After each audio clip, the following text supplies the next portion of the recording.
Hello, everyone. I am so thrilled to be here with Sue and this incredible panel launching her book Bible. And I agree, it's absolutely incredible. And I'm so glad we're doing it today. Today is an auspicious day. It is 2/2/22. And in the Jewish world, it's also a Tuesday, which is another auspicious day for us in the Jewish world. And Sue and I were talking before we started about the forgiveness tour and how much fun we had in that launch as well. And I know we will have that much fun tonight. Sue and I met years ago when I sent her some of my writing, and it was actually during Yom Kippur, and she sent it back. And that's what got this rabbi through Yom Kippur. I was having so much fun with what she was sending back. And now hopefully she'll motivate me through another book that I am working on right now. So it always fits because not only is Sue a native Detroiter, but as a rabbi, we Jews are people of the book. We love to write, and so much of our lives are centered around books. So it was just a natural fit. So today we have a very prestigious panel joining us from the world of editing and publishing and writing. And I'd like to take a moment to introduce each of the panelists before we begin. So Sue Shapiro herself. Sue Shapiro is an award-winning writer and professor. She freelances in the New York Times, New York Magazine, Wall Street Journal, Washington Post, LA Times, and more and more and more. She's the best-selling co-author of 15 books her family hates. That's my favorite part. 15 books her family hates, like Five Men Who Broke My Heart, Lighting Up, Unhooked. And now, of course, she did the Byline Bible and now the Book Bible. And she lives in New York with her scriptwriter husband in Greenwich Village. We have literary agent Samantha Wekstein. Congratulations on the success of selling Sue's books. Incredible. The Forgiveness Tour, World in Between, and now the #1 Book Bible. Congratulations. Thank you so much for being here. Thank you. Wayne Hoffman is here with us. He is an author and tablet editor, and congratulations to you. Everybody look at Sue's frame. You just published your debut memoir, The End of Her, and it already has been reviewed in Publishers Weekly. Mazel tov, incredible. Starred review. Rachel Kahan is with us. She's the executive editor at HarperCollins. Congratulations on Judy Battalion's incredible book, The Light of Days, for winning the National Jewish Book Award. Mazel tov. It's an incredible book. We also have Seth Kugel. He's an author and teacher. Congratulations. Oh, damn it. I'm not sure where that came from, Rachel. Maybe you can. We have to mute everybody. Congratulations on your book, Rediscovering Travel, which sounds really wonderful, I think, to everyone after the couple of years that we have spent not being able to travel. So mazel tov to you. We are so excited to have each of you today, and I have questions for all of you. If you have questions as well, feel free to use the chat. If you do choose to use the chat, please indicate as to which panelist you would like to direct the question to. And also at the end of the program, we're going to give people opportunity to ask questions themselves. So you can choose how you would like to ask a question. So Sue, we are all here because of the Book Bible. So tell us, why did you write the Book Bible? So what happened was I love writing at Roper in Michigan, went to high school, college in Ann Arbor, University of Michigan, got a graduate degree in creative writing at NYU. And I came out of all those years of writing, not even knowing how to write a cover letter to figure out what to send out and where. And there's basic knowledge that you just don't get taught when you take English and writing classes and journalism. They just don't talk about cover letters or, how do you find the names of editors? So it took me a really long time to figure out. So by the time I was asked to teach at the new school, they asked if I want to teach. And I said, I would love to, but I don't want to do fiction 101, poetry 101, journalism 101. Because I said, I spent all these years trying to figure it out and I didn't even know how to write a cover letter. Can I invent my own method? And I called it the instant gratification takes too long method, where the goal of the class is to publish a short piece by the end of the class. So they were like, we're the new school. We don't care what the hell you do, just show up. So I was like, okay. So I tried it and it just was unbelievably exciting. In fact, Seth was in one of my early classes and just his first piece was in the New York Times and people were just getting published, got very exciting. So after I did that for a long time, I used to have these big, thick booklets, like this thick, that I would make the new school Xerox off to give everyone to show off all the clips. So finally, my editor at Writer's Digest said, put it in a book. So I did my first book, The Byline Bible, get published in 5 weeks. And the book did well.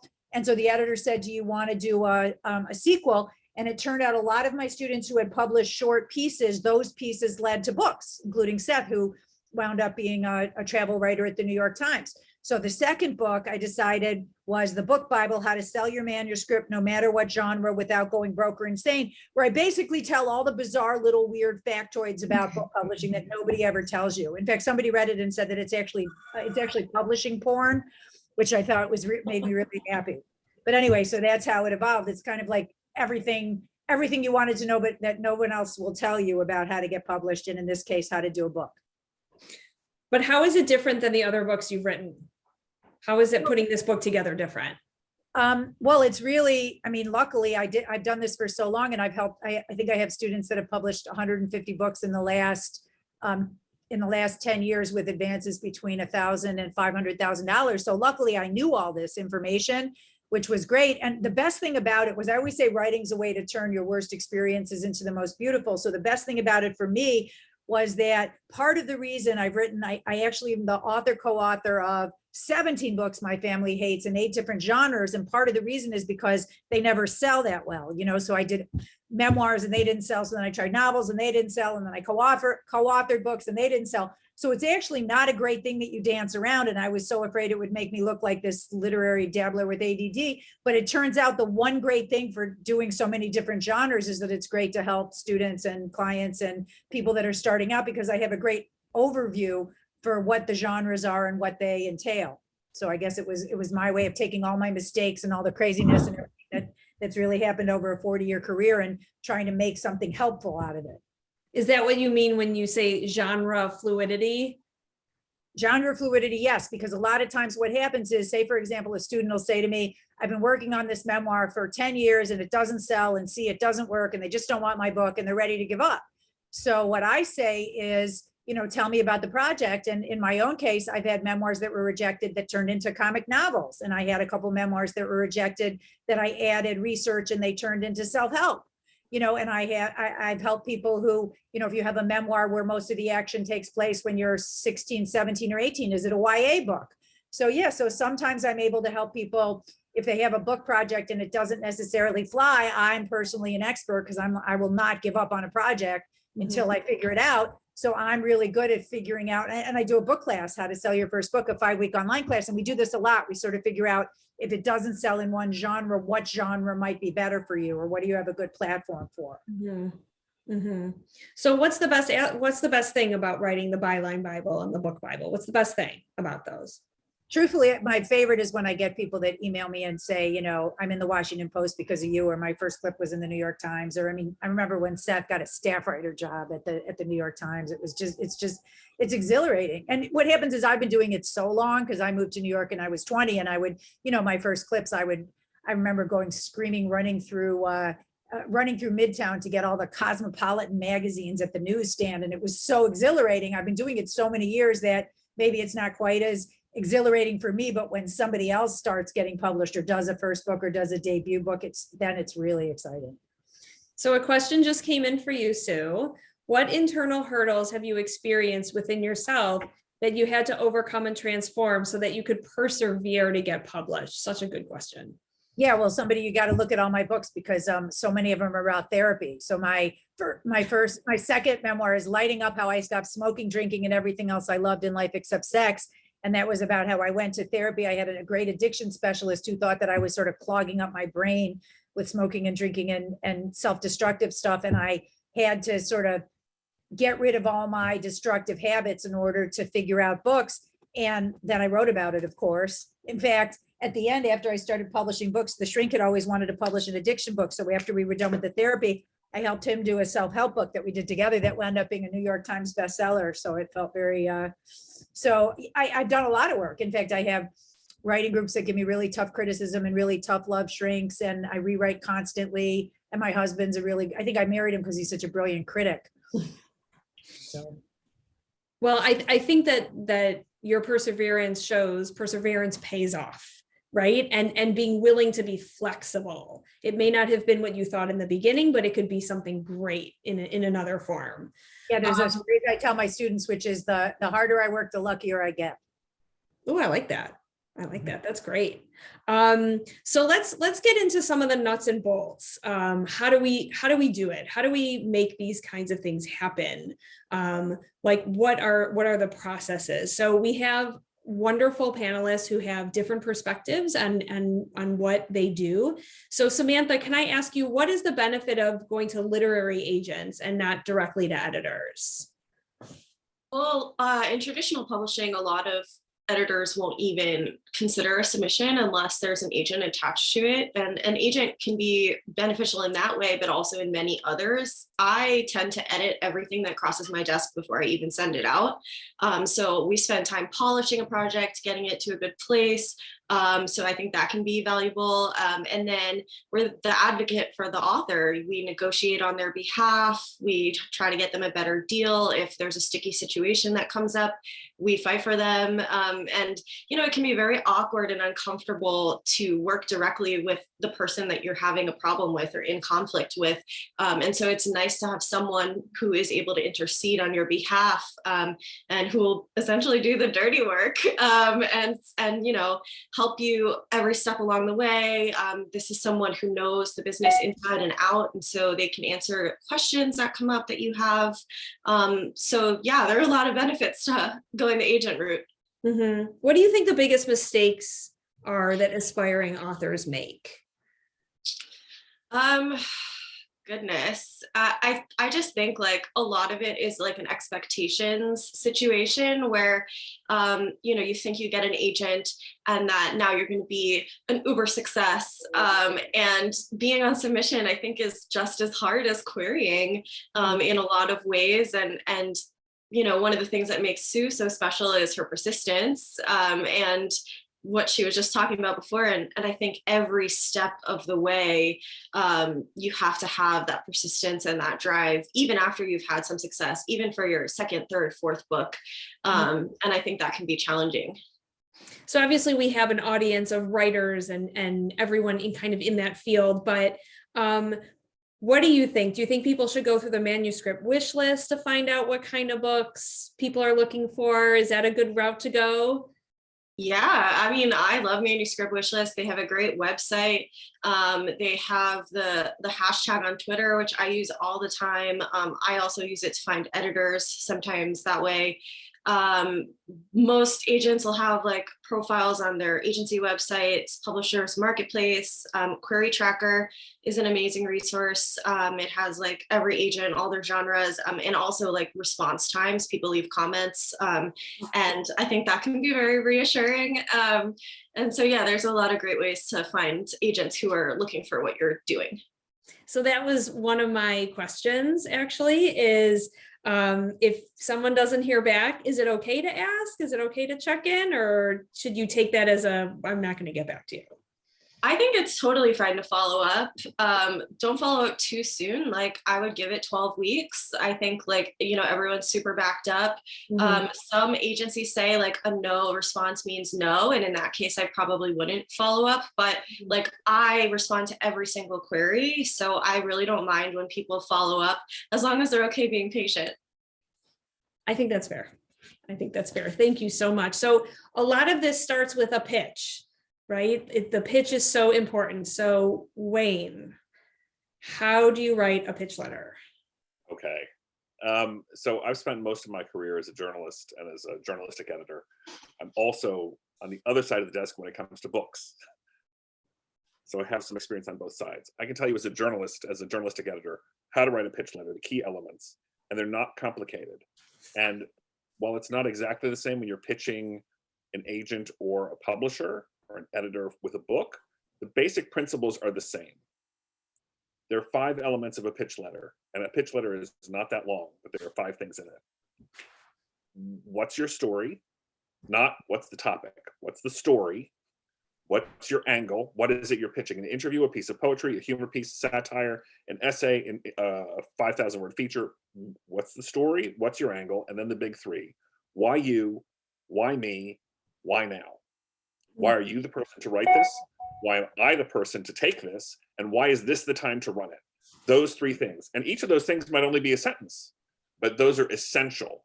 I need to know why you're the person who needs to write the story, why this is the place you're pitching it, not just because you're pitching it everywhere and hoping one of them catches you. And why now? And by now, I don't mean this minute. Everyone has a different cycle. And like I'm an editor at Tablet Magazine. We come out every day, but we function mostly like a magazine. So I'm taking pitches typically a month in advance, sometimes a little more than a month in advance. It doesn't mean if something urgent happens, I can't do it on a shorter cycle, but I'm not, when I say why now, I don't mean why today. I mean, why a month from now, or why 2 months from now? Why is this the time for me to be thinking about that story? So that those are the keys. A question from the chat that Wayne, perhaps you could answer, or if anyone else, please jump in. Do agents choose to accept a client or vice versa? Does a writer have to audition to be accepted by an agent, or do writers shop their agent? What do you think, Wayne? I think the agents might have a different take. I have one agent, and as an author, I published my first book without an agent, and then shopped for an agent for my second book. So yes, I shopped for agents. I'd love to say, oh, I had agents chasing me down the street and I had to pick and choose. No, I shopped for agents, and the list was short of the people who I thought were right to represent me. And fortunately, one of them said yes. And the experience working with him, just like Samantha said, he didn't just take it and send it out. He edited it with me for months. After that experience, I realized he got me, and he was the right person. He represented me for my third. I wrote 3 novels. He represented me for number 2 and number 3. And then with my memoir that just got published, he was also representing me. Even though that's a very different kind of thing to sell, I trusted that he was the right guy, since he knew me now for almost 20 years.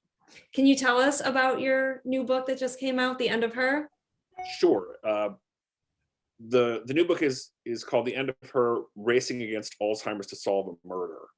It's about a murder in my family 100 years ago. My great-grandmother was brutally murdered in Winnipeg a few years after she immigrated from Russia.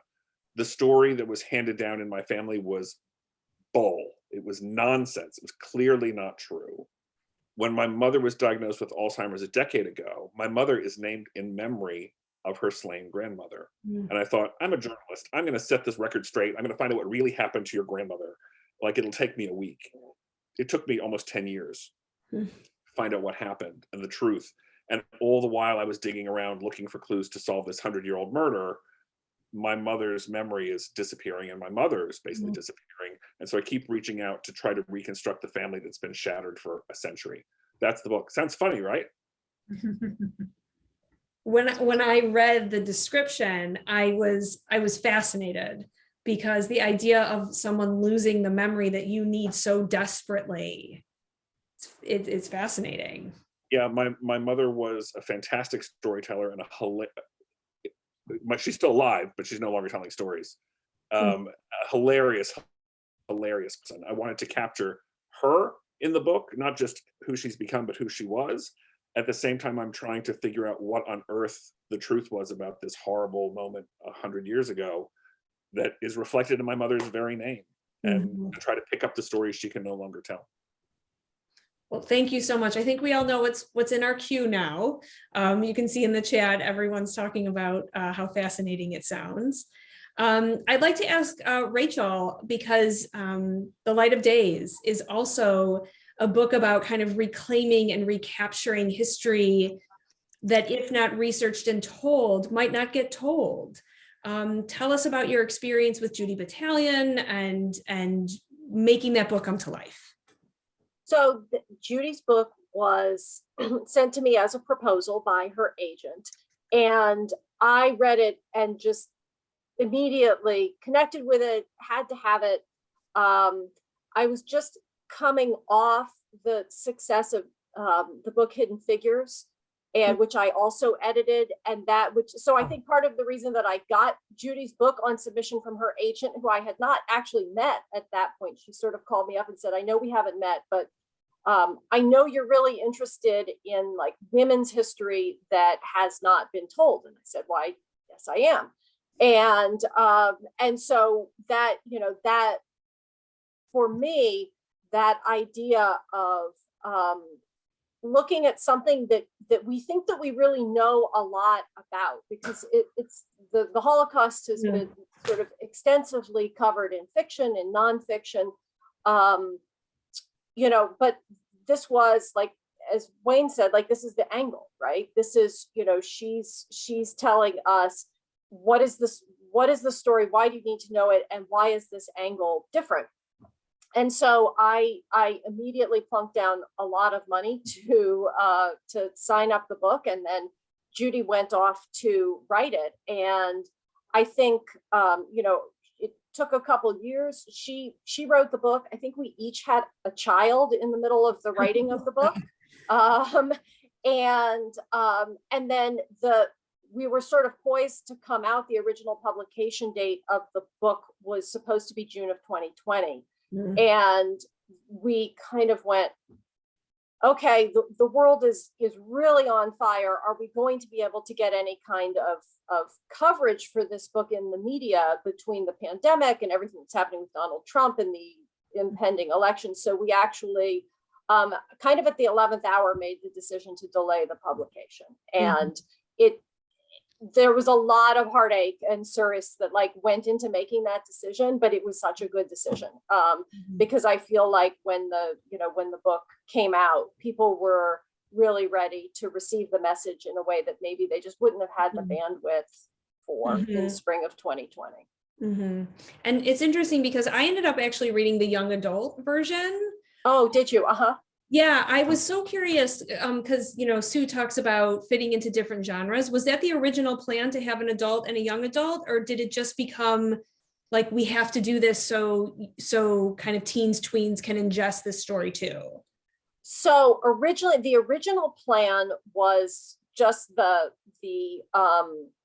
just to do the adult hardcover. And then when it became clear that this was really going to be a good book, I actually have colleagues in at HarperCollins in the children's division who every now and then I've done a couple of books where I've said, like, I think there's probably a YA angle here.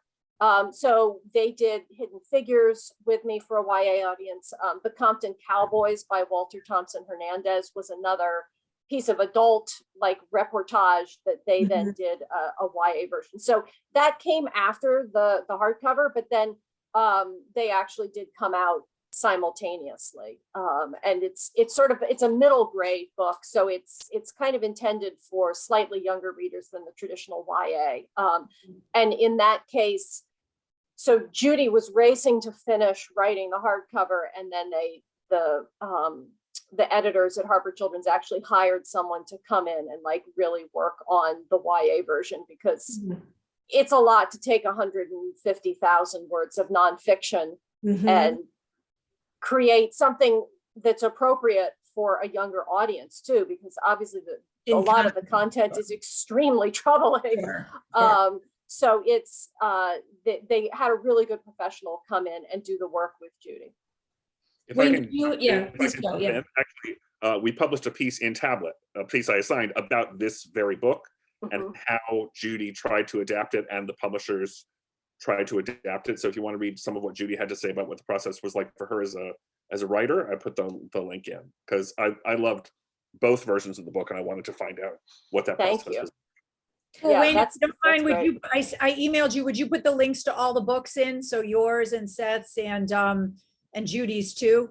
I put in mine. So Rachel, one more question.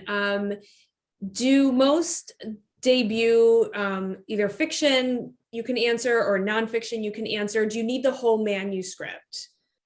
Like, so it's quite different for fiction and nonfiction. And my list is probably about 80% fiction, actually, even though I'm here talking more about my nonfiction side.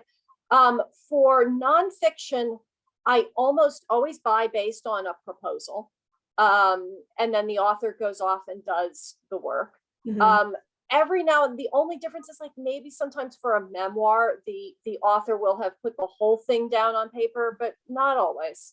Whereas for fiction, almost exclusively I get the full manuscript. The only time I don't have a full manuscript is maybe if the author is someone who's really accomplished and has been published a lot, or maybe someone I've published before myself, where I'm okay seeing a couple chapters in an overview because I know they can do the work. But fiction, it's almost always the whole thing, and it's super helpful. That's really how I'd want it to be. Mm-hmm. And Samantha, you were shaking your head. Yes, that's how you work too. Yeah, absolutely. Nonfiction usually on proposal, and fiction full manuscript all the way. Yeah. Well, thank you all so much. We're going to get to the chat in a second, but again, sitting here from someone who, maybe wants to break into this world, and we have so many people on the Zoom who maybe want to break into this world. Seth, you started publishing pieces from Sue's class. That's how you started. So tell us about that.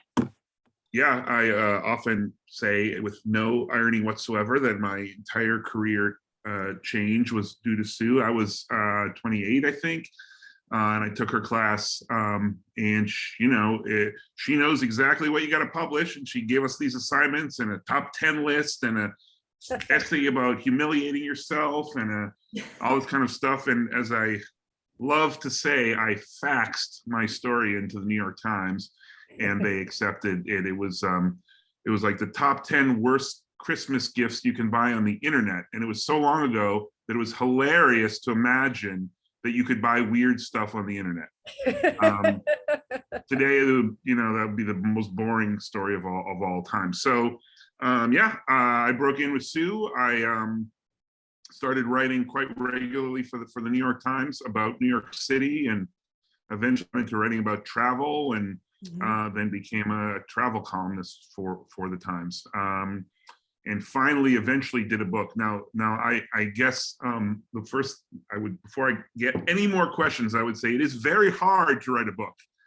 And you're looking at someone who's published over 1,000 articles in the New York Times, and the difficulty of publishing those 1,000 articles combined is about the same difficulty as writing my book.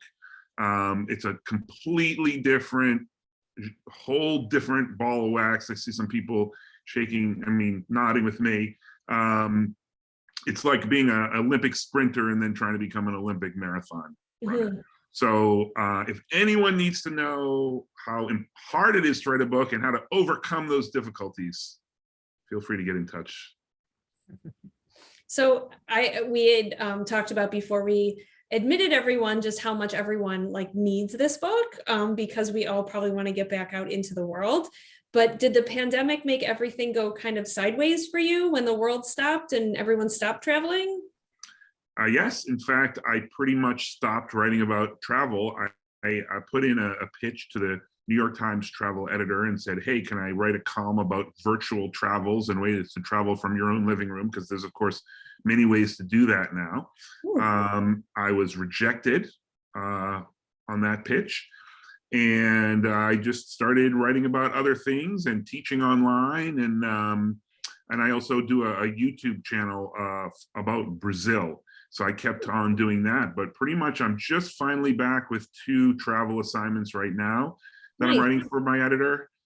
They both take place in Brazil, and hopefully, it's a real it's kind of a bad time for those of us who like to write about travel, because there's not, the New York Times and the Washington Post, neither one has a standalone travel section anymore in print. And all the travel magazines have all survived, so that's good, at least the big ones.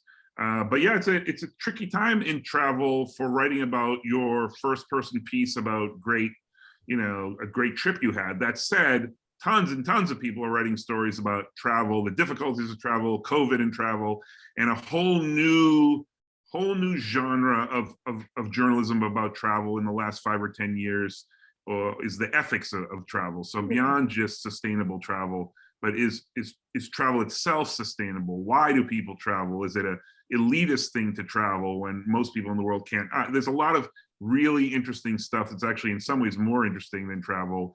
Just, hey, listen to my great story about my great vacation. So I'm adapting it in that way, and really am interested in sustainable travel. And, as Sue would tell you, if something's a hot topic, you're much more likely to sell something about it. Mm-hmm. Thank you so much. And again, I'm hearing again so much flexibility. You have to be flexible and be willing to kind of go where things take you in order to be successful. So we do have some questions in the chat and I would like to catch up with them. So Wayne, somebody asked your experience unagented. I'm not sure if that's the way you say it versus with an agent. So without. So the first book I published, it wasn't that I intended to go in without an agent. It's that, I mean, like Seth was saying, there's a very big difference between writing articles and writing a book. I wrote a novel like in my 30s, kind of accidentally, and I had literally not the faintest clue what to do with it. And so I asked, what you should really do is ask people you know who've done things, how they did it. And I asked other novelists, but it was a very specific kind of book. It was a very sexually explicit, gay-themed novel that I knew wouldn't be for a lot of publishers, and I had no intention of toning it down because I didn't have to. I didn't need to publish a novel. That wasn't my livelihood. So these writers pushed me to meet with one particular editor and said, he'll know what to do. And so I had a coffee with him just thinking he's going to give me advice.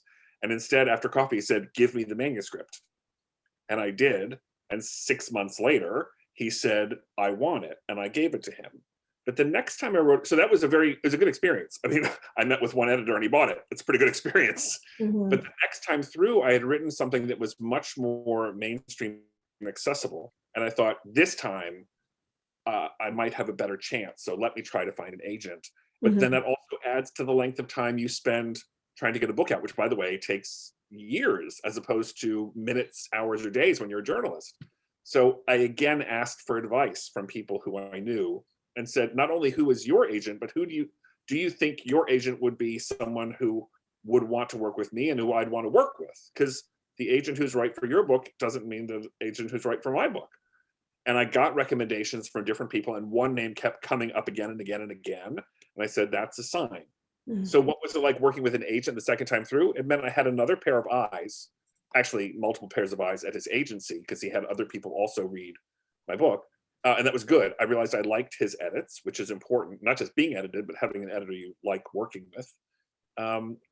And I felt like he cared. That was mostly good. There are frustrating parts of working with agents, as there are frustrating parts of working with anybody, is you're always going, there's no way to test. If I picked a different agent, would they have gotten me a better deal? You don't know. You only have one agent at a time. Maybe the problem was me. Maybe the problem was my agent. Maybe the problem was the cover letter. I don't know. So the experience is mostly positive, but yes, there are always moments of doubt, of looking back and saying, maybe if I had done something differently, if I'd written the book differently, if I had framed it differently, if my agent had given me different advice, I wouldn't have wasted 2 years doing this other thing. You always have doubts. There's no way around it. But in the end, it's a good experience to have another person to collaborate with. Excellent. Thank you so much. Yeah, Jane, I'll just add that in terms of money, usually you're better off with an agent. And just for an example, my first book, if an editor would have said, I'll give you $5,000, I would have jumped up and down. And a small press, and my agent fought for Random House to give me $50,000. And I have a student who similarly would have taken anything to get her debut book, and the agent got her $250,000. So that doesn't happen all that often, but I will say that agents know which editors to send it to and who pays more and what your goal is. So if, it's absolutely worth it to try to get an agent first. And even if you have trouble getting an agent, it's also really helpful to hear their feedback. Like I think when I first sent my book World in Between to Samantha, she had really smart feedback because I wasn't quite getting the age right. It's a co-authored book with a 12-year-old Muslim boy, and the voice wasn't right. So sometimes if you send a book to a few agents and you get similar feedback, that's a really good indication that now it's time to revise it and listen to what they say before you try again. Mm-hmm. So can I jump in real quick? Please, absolutely. Also, another thing about an agent improving a deal is like, you can't always get someone a $250,000 advance, but agents know like the industry standard for royalties. And so one of the things that we can do is make sure that you're getting the best deal in terms of royalties, and we can add escalators, which is like, if you sell 20,000 copies, you'll go from 7% to 10%, or whatever. There's certain thresholds. And so like when it comes to the nitty gritty of negotiations, it's nice to have someone who knows the business inside and out to do that for you. For sure. Rachel, do you want to add anything? No, I just want to sort of say amen to that, because it really is. I mean, Samantha said earlier that the agent is kind of your advocate.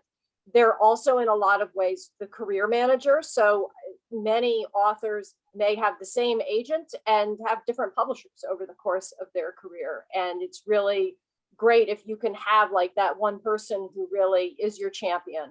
But also what she said about things like royalties is really important, because I have seen in my many years as an editor situations where authors gave away things that they shouldn't have, either to the publisher or, in some cases to some unscrupulous bad actors. I mean, I will say I've actually seen one or two literary agents kind of make off with stuff, although that's really unusual.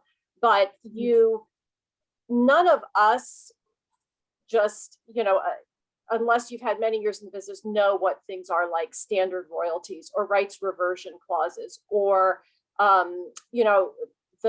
having someone sell your foreign rights into a foreign market, or, these are all things that you want an agent to help you with, that you're just not going to be able to do yourself, that really makes it worth paying the agent's commission.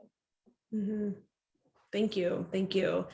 Samantha, a question came in about ghostwriters. Yeah.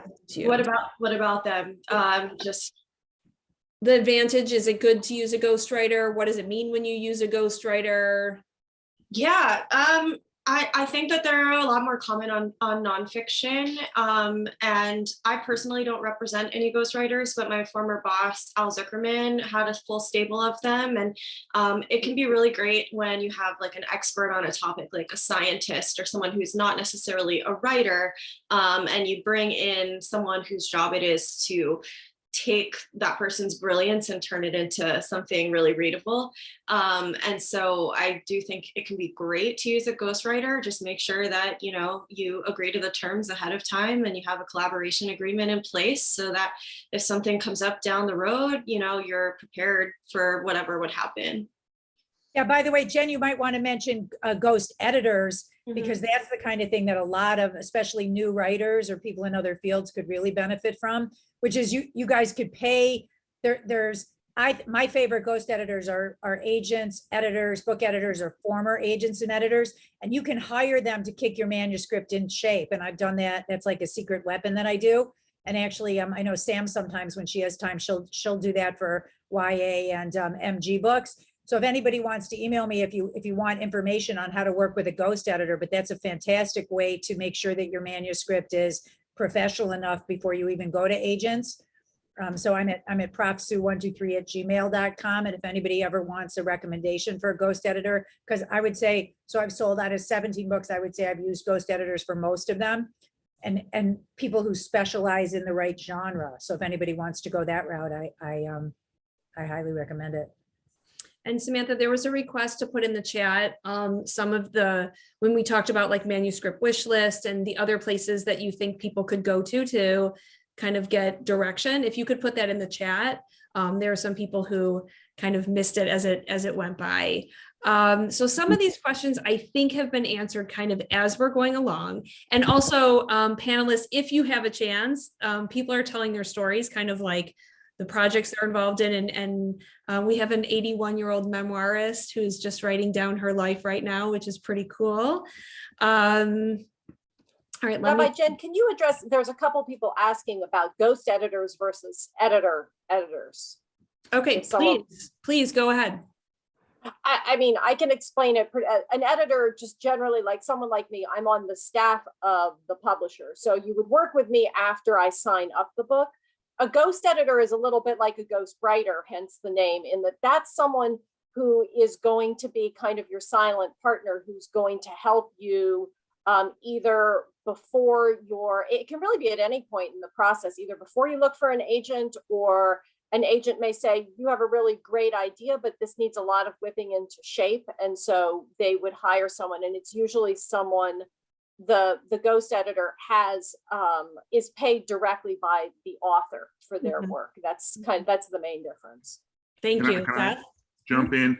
As someone who should have hired a ghost editor, and certainly had heard Sue tell me I should, and even recommend people, I was so far behind on my deadline that I never did, and I really regret it. The difference is, with the apologies to, I'm sure the editors out there know this, not every editor has the time to edit every book as well as they can. And I had an unfortunate situation where my editor left the company, and I got a new editor who wasn't really invested in the project. And I really wish I had used a ghost editor, have it in even better shape when I turned it in. And I still to this day think my book should have been 50 pages shorter. So it's really worth it. Take it from someone who didn't do it. Thank you. So not that my book isn't great, and the link is in the chat, but just it would be better. I mean, the chat is active. I'm just trying to go through and see what's been answered and what's not. So Sue is answering some questions about you can submit to multiple agents at a time. A lot of people are asking about essays. Does anyone want to speak to essays? A centralized place to look for essay requests? Does anyone want to? By the way, Wayne, okay, so I think the best way to launch a book is to sell a short essay, because obviously it's easier to write and publish a brilliant 3 pages than 300 pages. But why don't we ask Wayne, because Wayne buys great essays for Tablet magazine. He's my editor there. So, and he used to work at Out magazine, and he himself has published in many places. So maybe Wayne, and Seth has also published a lot. So do you have any clues for if somebody maybe doesn't have clips yet, but wants to start out getting published? Like, Wayne, could you talk about what you would be open to buy at Tablet? I mean, the key, I can tell you what I would buy, and then I tell you my broader advice. Tablet's a Jewish online magazine. It doesn't mean you have to be Jewish to write for Tablet. We have non-Jews who write for us. And it doesn't mean your story has to be, one day a Jew did something Jewishly. I mean, it's an upper but yes, there needs to be some reason it's in Tablet and not in the Times or in New York Magazine. I'm looking for essays as opposed to memoir, which is a distinction that perhaps is only in my own mind. And I'll tell you the distinction. And this is not to denigrate memoir. I write memoir. I just published a memoir. There's nothing wrong with memoir. Memoir to me is, here's something that happened to me. It's primarily external, and the subject is you. An essay is about a topic. It's primarily internal. It's, I've always wrestled with this topic for years. For Tablet's sake, probably a Jewish topic. And here's how I've wrestled with it. And here's how I've changed how I think and feel about that topic. Your experience is the through line, but the subject is the topic. A memoir, the subject is you. That's the difference. There's, again, nothing wrong with memoir. Please buy my memoir. I love memoir. Broadly speaking, I think the best thing you can do is look around at different publications and see what exactly they publish. Because, and you have to read carefully. If you read, let's say, Tablet carefully, you'll notice that there's a certain kind of story I publish and a certain kind I don't publish, but you have to be paying attention. You could deduce that I don't buy memoir and I do buy essay, but people don't every day. And I have to repeat it every day. So look, there will be places that do publish the kind of story you want to write, whether it's an essay or a memoir or a self-help piece or a piece of service journalism, how to do something. But find a place that publishes that kind of story. You're not going to convince an editor to publish a brand new kind of story at their magazine. I know you've never published humor, but here's a humor piece. That's not going to work. It's a waste of your time and theirs. Find the right place. There are a lot of places. Look for the pieces you'd like to read and pitch them. Can I interrupt just to Yes, underline Seth, something? Seth, you've written for so many sections of the New York Times. So how did you figure out which editor to pitch? Well, just to really underscore what Wayne just said, it is from the reason one of my biggest reasons for success in the New York Times is how carefully I read the New York Times. I mean, I've just looked up tablet for the first time in my life during this actual event. I'm like, oh, I got to read some of this and pitch something to Wayne. But I wouldn't do it until I had read it for a while. And just a quick story that underlines this. I once was writing for the Times. There used to be a section of the Times called Escapes. And it was kind of a thing like local tourism and summer homes and like things you do in your leisure time. And the Wall Street Journal started a sort of competing, or maybe it was competing with, there was something called Personal Journal, which I think still exists. And I went to apply for a job at a Personal Journal, and I was sitting there and they said, okay, what's the difference between Escapes and Personal Journal? And to me, I'd read them all a bunch and I still had no idea.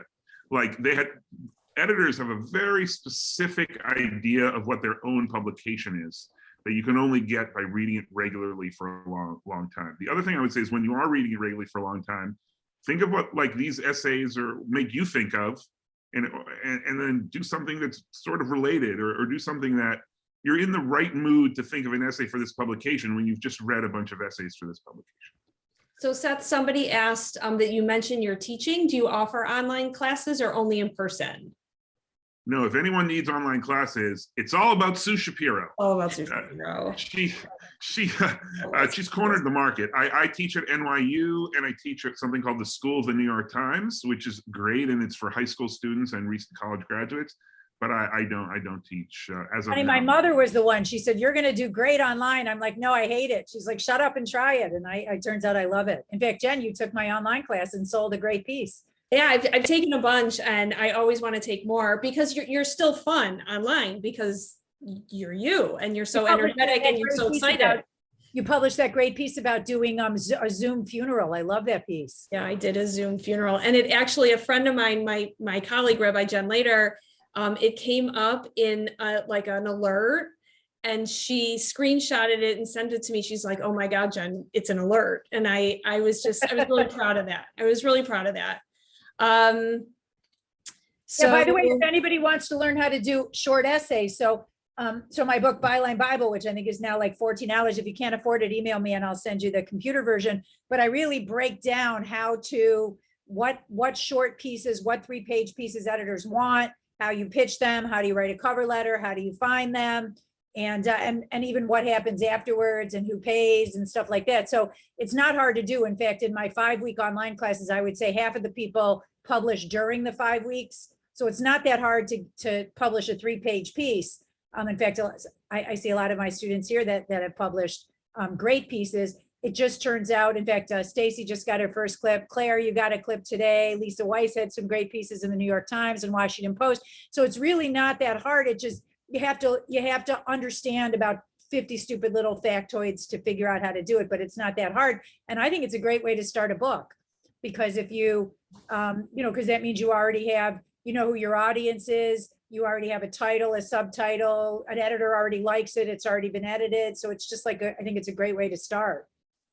Mm-hmm. And I have to say too, Sue, in your classes, you can connect with other writers too, which was really great. I made some connections with people, and we followed each other for a while, and we kind of motivated each other to keep going.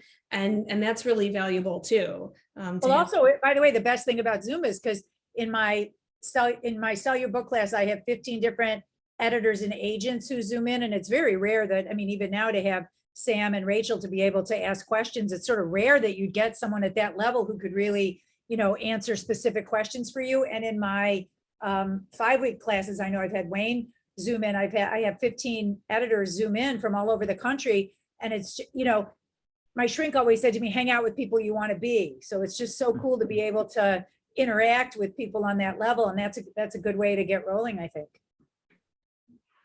I'm just looking through. So someone is saying, is it a bad idea to tell an agent that you've had editing done on a manuscript prior to querying? Does anyone? Sam answered that. Sam, oh, did you answer that already? Okay, I'm sorry. That's okay. Sam, what do you think? Yeah, I did answer that. You can totally tell an agent that you worked with an editor. From my perspective, that just means you're more committed to your writing. But in no way should you feel like you have to work with an editor in order to get an agent.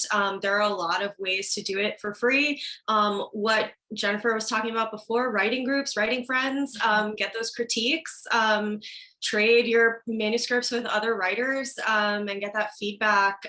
You can totally hone your craft for free. And if you feel like you want to use an editor, that's great. And, you know, that just shows an agent that you are continually pursuing and trying to hone your writing. So it's totally fine to share. Rachel, I've heard stories where an editor at a book house will actually tell a writer to get an editor, especially if they're in a big hurry or if it needs a ton of work or if it needs thousands of pages like shaped or cut. Have you ever done that? Not for anything that I've had under contract. You know, if normally, hopefully, if it needs to have thousands of pages cut, like that's something that usually the agent, before it goes out to the editor, the agent will say like, you need someone to whip it into shape. But I've definitely had situations where I've said, you know, this is just way more heavy a lift than I'm going to be able to help you with. Like, because I can really sometimes look at it and see like, there's a real germ of an idea, but there's months or even, you know, a couple of years worth of effort that needs to go into getting this sort of into really good saleable shape. And so then, yeah, I will sometimes recommend they go to people. And, you know, like you said, Sue, there's lots of ex-editors and ex-agents out there. I have plenty of former colleagues from the publishing world who are doing that kind of thing as just as their main business now, and they're really good. So you can find good people. They don't necessarily always come cheap, the best ones for big work, but they're really worth it, I think. So what's interesting is Cheryl Strayed put out a tweet that said something like, why is writing so hard? And the answers to the tweets were actually inspiring. It kind of went in the other direction. And my thought was, does someone want to read what I have to write? And that's what I always come back to, especially when I'm writing about my own personal experience. So when sometimes it feels like there's nothing new under the sun, all of you have been in this business for a very long time. What is there anything specific that could make something stand out? Is it the genre? Is it the topic? Is it the writing style? What makes you as individuals, as editors, as authors, look down and say, I need this? Is there any certain thing that grabs you? Wayne, yes. I mean, this is one of the joys of being an editor at a magazine, is that I get, dozens, if not hundreds of pitches a week, and many of them are essays. There is always something new under the sun. There's always someone who has a crazy story. And with personal essays, they're so individual that you can even cover the same topic, but you can cover it from 1,000 different angles. I remember getting a pitch from someone a few years ago. I actually published the piece. It was how my dog brought me back to synagogue. And I said, okay, I don't know what this is about, but I know that I'm buying it. Because yeah, there are 1,000 stories about people going to synagogue or drifting away from synagogue or church and then going back later. I've read that story a million times, but what does your dog have to do with it? I can already picture the headline. I want to read that story. And that happens probably every other week. I get a story like that where I think I've already covered that subject so many times, there can't be a new angle. Oh yeah, there's a new angle, because there are new people and every person has quirks. Sam, what do you think? Do you get new exciting things in? Yeah, all the time. And I don't think there's any one thing that I specifically look for. I guess it's a combination of concept and writing style. I have to connect with the flow of the writing. And then I'm looking for stuff that's more high concept, like very, very pitchable.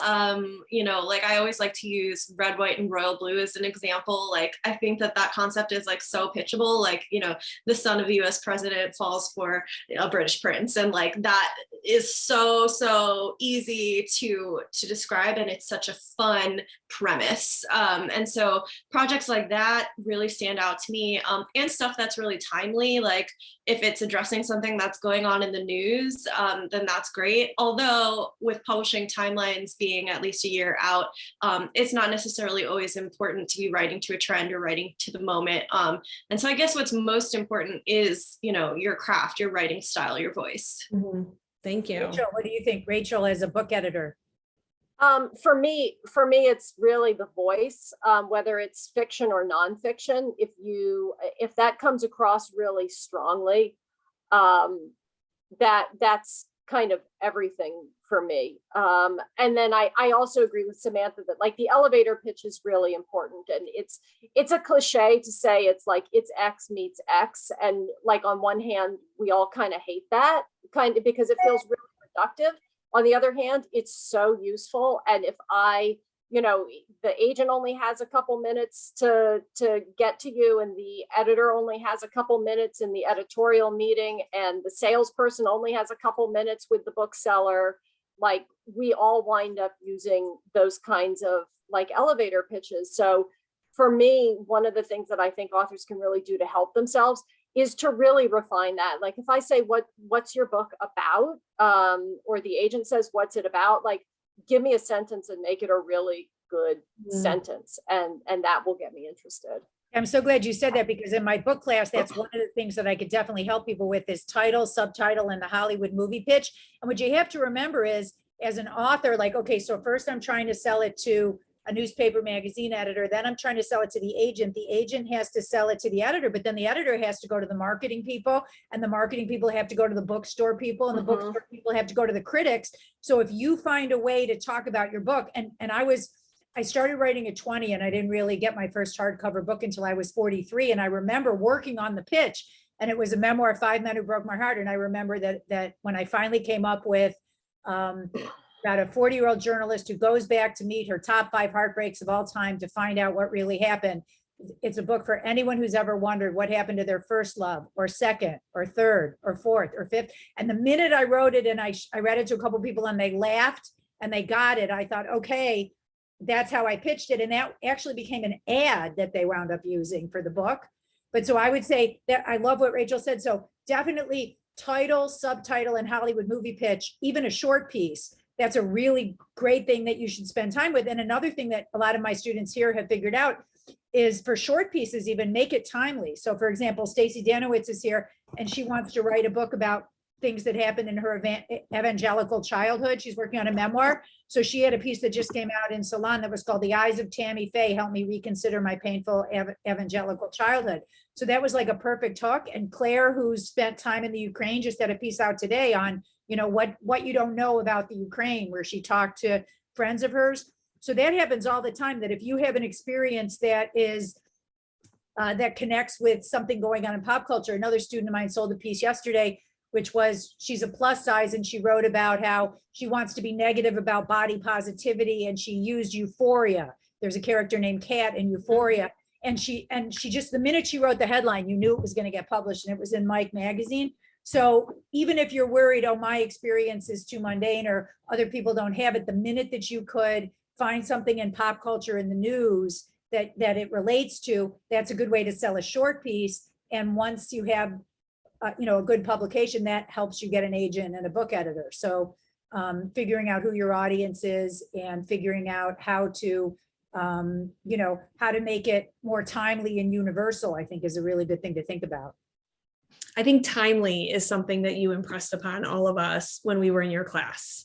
What is happening now? And then you get Wayne's questions. Why now? Why me? So we do have people who would like to ask questions. And I know, Sue, you wanted to open it up. So if you know how to use the raise your hand option. Oh, there we go. Yvonne, if you would like to ask your question. Yeah, and Yvonne is a student. She just published a beautiful piece about adoption in the Huffington Post that got 1.5 million hits, right? Yes. Thank you, Sue. Thank you, Sue. Thank you, Sue. So, right, just today I worked very, very hard. The stars aligned. And so my story is about adoption, mental illness, and childhood trauma. My angle is that even if you've had such a crappy childhood, you can still prevail and form a good life. So given that I've gotten this reach and have been published in New York Times, Salon, NBC Newsweek, what can I do to get a literary agent to parlay this? And how much does this type of coverage weigh into your decision-making to pick a client? Right, so Sam, to publish? Yeah, so Sam, so if Yvonne sent you stuff about her about her memoir, and she had those clips in the proposal and in the cover letter. Does that make you more likely to read it and be interested? Yeah, definitely. Especially for nonfiction and memoir. Memoir is very hard to sell. And if you can prove that you already have an audience for your story, by saying 1.5 million people are interested in my topic, I think that is very attention grabbing. And so, I think anything that you can do to get published, to get a track record, to prove that you have a built-in audience will only help your career. Yeah, Rachel, does that make a difference to you if you notice that an author has started to publish short pieces or starts to build their platform that way? Yeah, I think going back to what you said earlier about like it's easy to write a really great short piece, and definitely editors are out there paying attention to what's published that's shorter, and we'll get in touch and say, do you want to expand this into book? Agents will totally do that too. I did notice there was a question about social media engagement. For me anyway, most of the stuff that I buy is not from people who have massive influencer platforms, so it's kind of irrelevant. I think that it matters more if you're doing like prescriptive nonfiction, if you're going to write a book about health or diet or science or business or something like where you need to position yourself as an expert, then platform really matters. But a lot of the best memoirs are ones that come totally out of left field. And a lot of the big nonfiction projects that I've published, the author didn't really have any social media presence to start with. Like, we might help them build it as part of the marketing campaign, but I'm certainly not basing my acquisition on it. Good. So Jerry? Sorry. Go ahead. No. Okay. Hi, Dr. Weinberg. Hi, Dr. Jerry, you had a Weinberg. question? Well, you have to unmute. We can't hear you. Can you hear me now? Yeah. Okay. I'm a doctor and I'm writing a book about the things that my patients have taught me. It's called Reverse Medical Education. Shown it to several people who really like it. A couple of them have written books, and they all seem to be telling me about how it's the 21st century and I should be doing it electronically with a podcast or with an ebook and all that stuff. Would you please talk me out of that? Jerry, I'll talk you out of it because first off, I think you should write a short piece. As I'm saying, write an essay. And there's a ton of doctors who write books, both medical doctors and psychiatrists and psychologists. So I think you might have to be more specific, be a little more specific.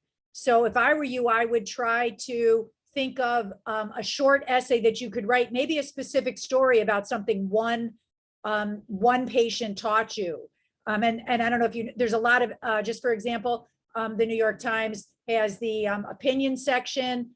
They have the Modern Love section. There's a lot of places that the Washington Post has a health section. So I feel like if you were to write a short piece, just 3 pages with something a little more idiosyncratic, not just patients plural, but maybe a specific story. Oh, I've done that. I've written columns for the OB-GYN News, which has a review, which has a readership of about 30,000. Yeah, but you want to do columns. Yeah, but you want to do the New York Times or the Washington Post or the Wall Street Journal, which all, they have like 1 million reach. So if you're serious about getting a mainstream publisher, that's what I would do. In fact, I'm actually working with a Michigan doctor who took my class, Olaf Kronman, and he's been publishing short pieces. And I think that, I mean, you guys correct me or correct me, Sam or Rachel, but I think that, like one of the top 10 places I think would have a bigger effect. I mean, I remember Oliver Sacks was publishing in the New York Times and that led to his books. So I would aim for something a little bit bigger. And then also, Jerry, if you email me, I could recommend some ghost editors because I like the idea of it. And it's a lot of doctors publish a lot because you have a great platform and you have great expertise, but it just sounds a little bit general. So I feel like if there's something a little more specific, like even in terms of like, what kind of doctor are you or what kind of patients did you have? I feel like it sounds a little general to me right now. Okay, I'll email you. Thank you. Good. Thanks, Stacy? Thanks, Jen. Stacy? Hi, thanks for being here tonight. I just had a question. I have a completed manuscript and I'm working on my proposal. I'm almost done with it, but what I'm having trouble with is figuring out what comps to use. And I just kind of wonder how important those are. I know you're not supposed to use all the blockbusters and things like that, but as somebody who doesn't do that kind of thing every day, I just don't want to be sending it out and looking like an idiot, like an Yeah, idiot. by the way, picking- so in Book Bible, I talk about all the elements you need for a nonfiction proposal. And one of the elements is you need comparable titles. Mhm. And you usually need them within a few years, and you want books that did well.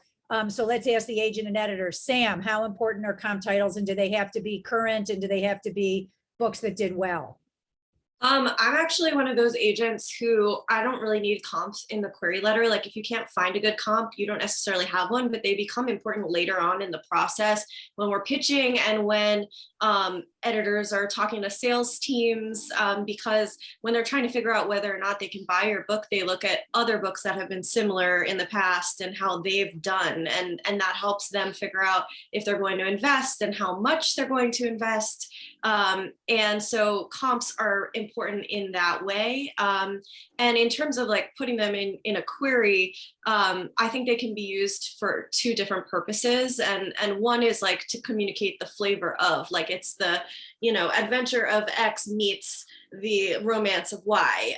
And so that can kind of communicate something familiar that'll draw us in right away, especially if we like those books. And it can also be used to communicate like it's perfect for fans of this author. Like my book will sit on a shelf next to this author's books, which also gives us a sense of what we're getting into.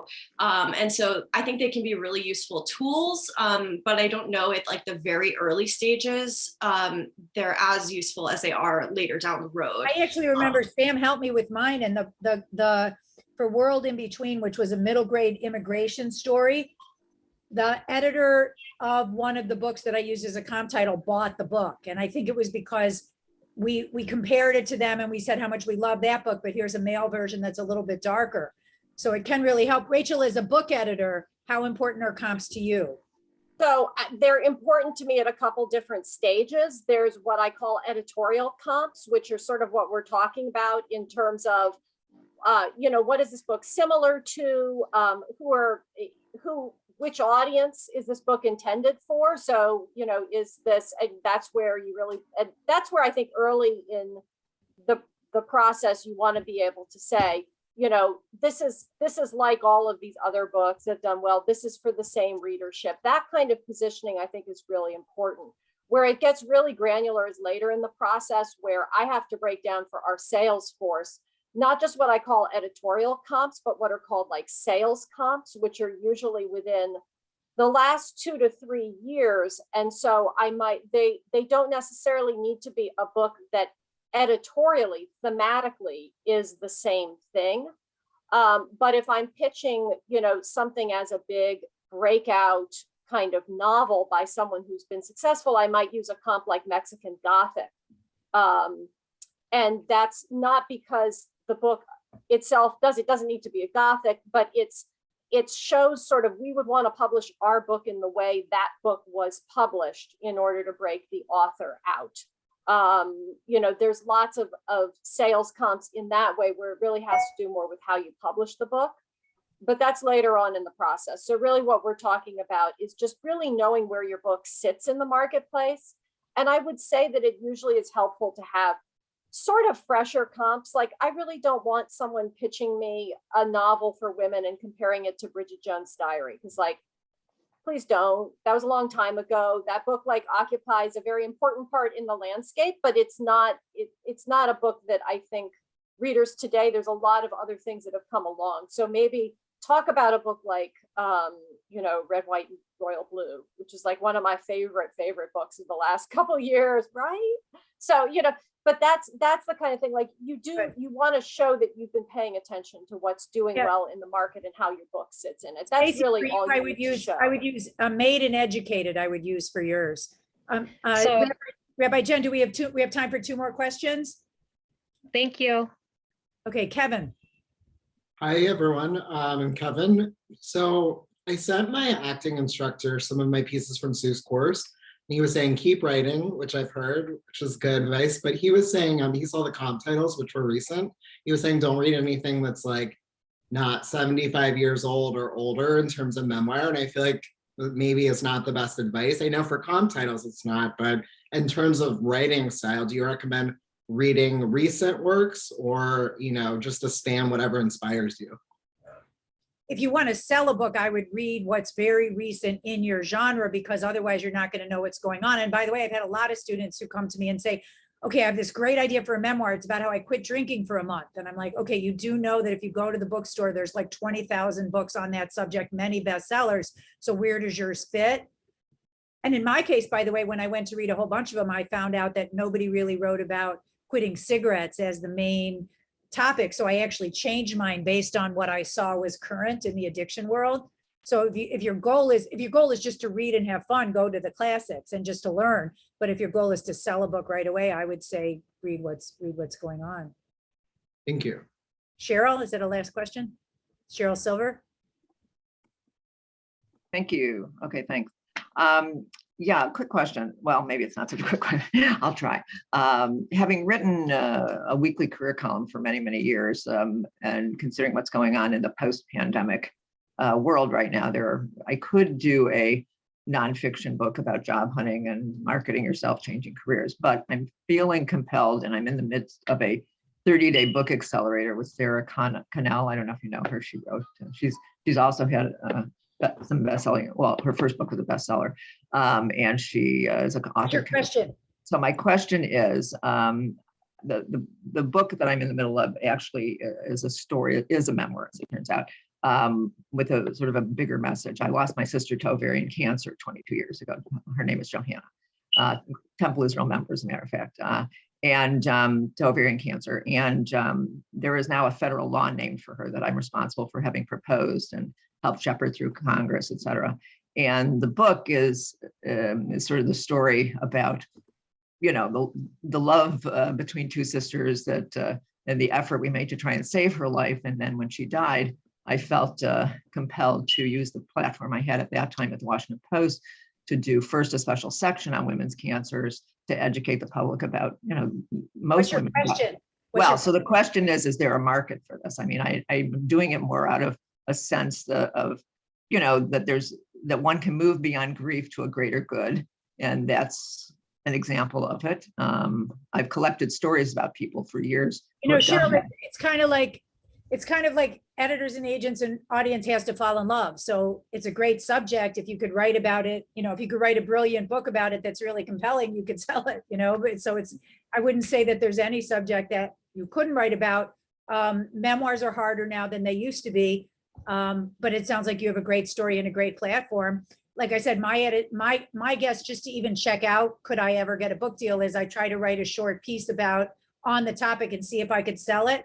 And every time I've been able to sell a short piece on it, it wound up being a book. And every time I haven't, it meant that I had to rethink it because there was something a little bit not working yet about it. But I mean, certainly there's tons of, I mean, my former student, Hope Edelman, has huge books about motherless daughters and losing her mom when she was young. And what's that? There's Megan O'Rourke has a book about losing her mom. So there's tons of books off the top of my head I could think of where, you know, that involve loss or grief. Yeah. So I you know, that seems to be a very universal subject. What do you think? Well, and this is my real goal in writing this, is moving beyond the grief to recognize that you know, that to honor the person you love, if you can also make a difference in terms of remedy. What do you think? That's a good subject for a book, right? Sure. I do. I'm sorry. Oh, you're asking Samantha. Samantha, yeah. Yeah, sure. For me, it would really depend on like the angle and the writing style. Like if I'm clicking with the voice, no topic is necessarily off limits. And I think, you know, books about grief are evergreen, but it would have to be, you know, really compelling and the writing would have to be beautiful. Thank you. Okay, I actually don't see it as a book about grief. I mean, that's the whole point of it, is that it's really a book about moving beyond pain to a greater purpose that actually can, sort of like Mothers Against Candy Lightner became the founder of Mothers Against Drunk Driving. I mean, I followed stories of people like that for years, and then I became one of them, not very unexpectedly. So I don't actually, I mean, I do see it. Yes, the audience would be people who have gone through, who have had a painful and experience, be it pain or grief. But my goal in sharing the story is to inspire them to know that there is life beyond grief, and that there are ways that they can make a difference. And Rabbi Jen, I usually ask for our last question. I usually ask everybody to give advice. Should we get everybody on the please? Yes. Either final advice or what's new and exciting going on. So let's see. Seth. Oh my God.